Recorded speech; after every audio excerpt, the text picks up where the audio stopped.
Ahoy! Have you ever wondered how to allocate critical rate, maximum critical rate, amp and so on in your equipment? Well, this video intends to help you with that decision. Now, I'm mainly going to focus on critical rate and maximum critical rate due to the reason that those are restricted to certain parts of a set, whereas amp, for instance, can be added to almost any slot. So let's start with critical rate. Unless you're a force blader, you cannot gain enough of it just from rings.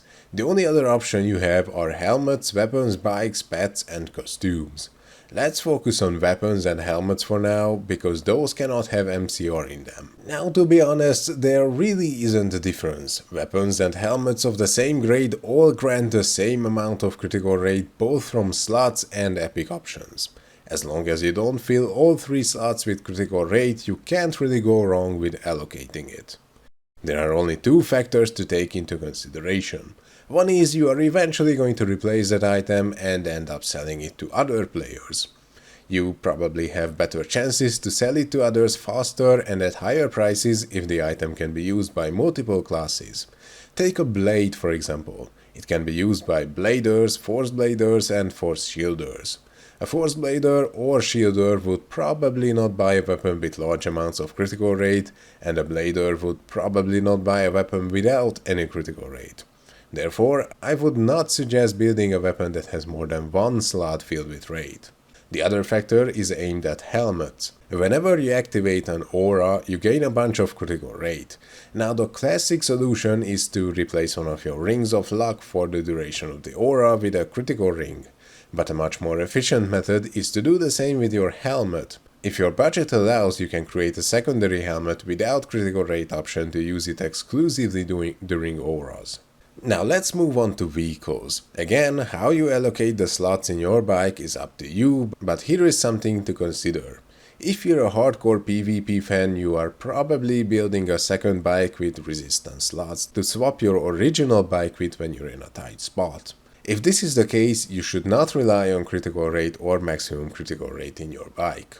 Now for maximum critical rate, or MCR for short. It is in many cases closely related to amp or critical damage slots, so the way I want to approach this is with some mathematics. Okay, now that I said that word, is anyone still watching the video?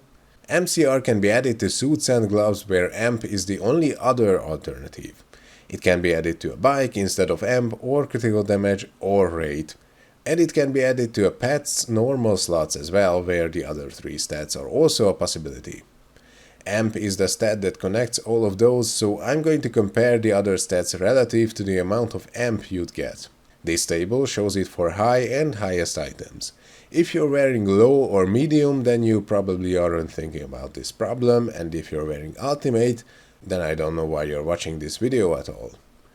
All of the values are for extended slots and for the first slot of its kind.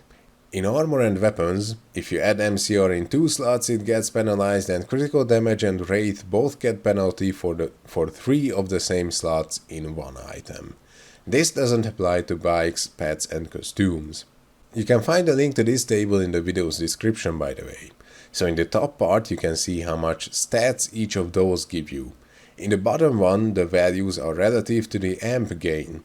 To be honest, I just left the critical damage part in this table, but it's not important in this video because amp and critical damage are both required in a healthy ratio to keep your damage high.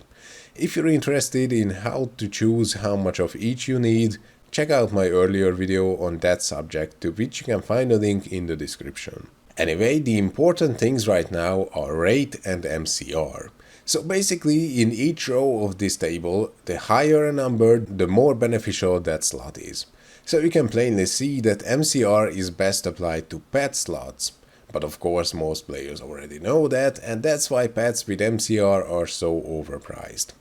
However, something interesting here is that MCR in a bike's slot is more beneficial than it is for armor. Now this is very important because most people absolutely reject the idea of building a bike with MCR in its slots, and I don't see why.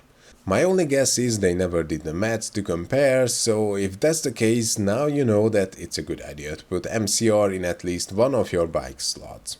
And of course, MCR in costume is also very important. Of course, you cannot really get enough MCR without perfect pet slots, so I definitely recommend filling one slot in your gloves and suits with it, even if they are master crafted. And now for the critical rate part. Of course, if possible, your pet's normal slots should be filled with MCR, but as you can see from the numbers, it's beneficial to get rate in them if MCR isn't an option. And as you can see, it's also a good idea to put rate in your bike as well, but like I mentioned earlier, that's only for people who don't participate in hardcore PvP. If MCR in your costume isn't an option either, then rate is still a good alternative. Of course, highest grade bikes can be filled with penetration as well, but once again, if you're at the point where you own a bike like that, you're probably only watching this video for fun. So I hope this helps you plan your gear in the future, and as usual, let me know in the comments if you have questions or a different opinion. Ahoy!